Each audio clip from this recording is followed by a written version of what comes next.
अब हम जो है अनुप्रयोग बनाने के तीस को जो बनाने की अवस्था होती है या उसका जीवन चक्र होता है, उसको जीवन चक्र कहते हैं, अनुप्रयोग का जीवन चक्र।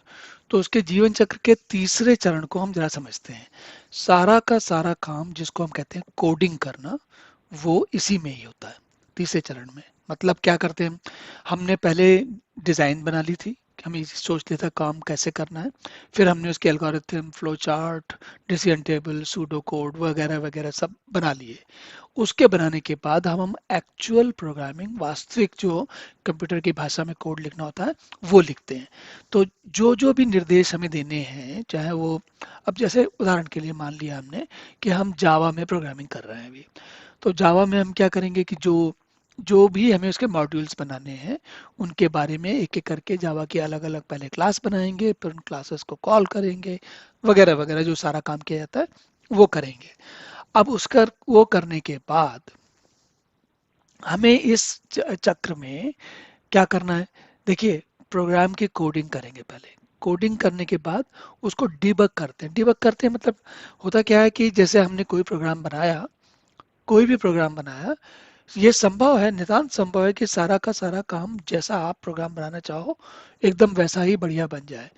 लेकिन अगर ऐसा नहीं होता, कभी कभी ऐसा नहीं भी होता, अगर नहीं हुआ और उस समय कंपाइल करने चले आप और कंपाइलर ने कुछ एरर दे दी, उसने कहा कि भाई आपने कुछ सिंटैक्स, कुछ बात ठीक से नहीं बताई, या जो बताई वो समझ में नहीं आई मुझे, कारण कुछ भी हो सकता है।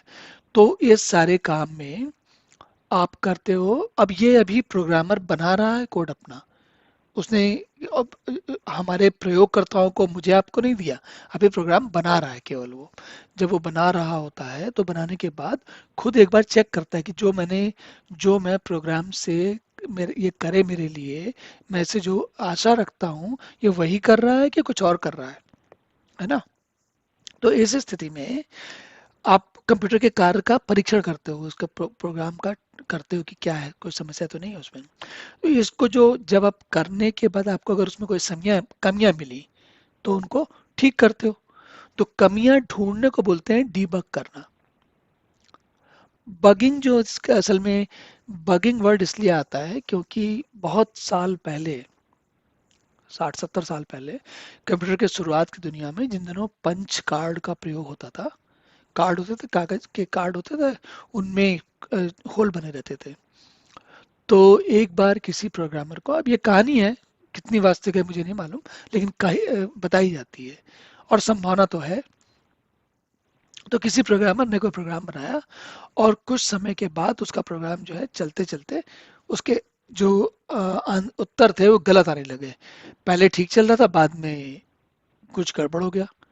जब गड़बड़ हो गया तो ढूंढते ढूंढते उसको समझ में आया है अंततोगत्वा कि जो जो कार्ड था जिसमें कि वो, कार्ड में क्या, पंच कार्ड में क्या होता है कि कार्ड होता है, प्लास्टिक का कार्ड समझ लीजिए आप, उसमें छोटे छोटे होल बने होते हैं।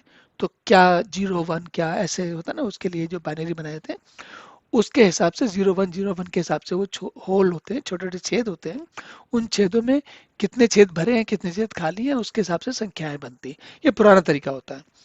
हुआ क्या कि उस प्लास्टिक के उसमें किसी छेद के ऊपर कोई कीड़ा या मक्खी मर गई और उसने वो छेद रोक दिया। जब छेद रोक दिया तो प्रोग्रामर का जो प्रोग्राम काम कर रहा था, वो, उसको जो है जानकारी कुछ और मिली और कंप्यूटर ने काम बिगाड़ दिया। तो उसने ढूंढा और उस मक्खी या जो भी कीड़ा था उसको जब हटाया, तो क्या था, वो कीड़े को बोलते हैं इंग्लिश में बग। तो बग को हटाना डीबगिंग कहलाता है। तो ये एक छोटी सी कहानी उसके पीछे है। लेकिन लगभग ऐसा ही कंप्यूटर की प्रोग्रामिंग की दुनिया में होता है। मतलब आपने कोई तर्क लगाया, या तो तर्क को लगाने में, लिखने में आप हम कोई गलती कर गए, या फिर तर्क लगाने में गलती कर गए, या तर्क सोचने में गलती कर गए। इनमें से कोई भी गलती हो सकती है। और जो भी गलती होती है उसको ढूंढना, ठीक करना, ताकि प्रोग्राम जो है, अनुप्रयोग जो है, वो आपके इच्छा के अनुरूप काम करे। उसकी उसको कहते हैं डीबगिंग, या कमियां ठीक करना। तो तीसरे चरण में प्रोग्रामिंग हो गई। प्रोग्रामिंग के बाद कंपाइलिंग, असेंबलिंग, इंटरप्रेटिंग जो भी है वो भी हो गई। और साथ में अगर कोई समस्या है तो डिबगिंग हो गई। डिबगिंग होने के बाद डिब डिबगिंग वगैरह ये सारा होने के बाद आपका अनुप्रयोग अब तैयार है, काम के लिए तैयार है। लेकिन काम के लिए उसको दूसरे लोगों को देने से पहले क्या करेंगे हम? तो ये समझते हैं अगले प्रश्न पे अब।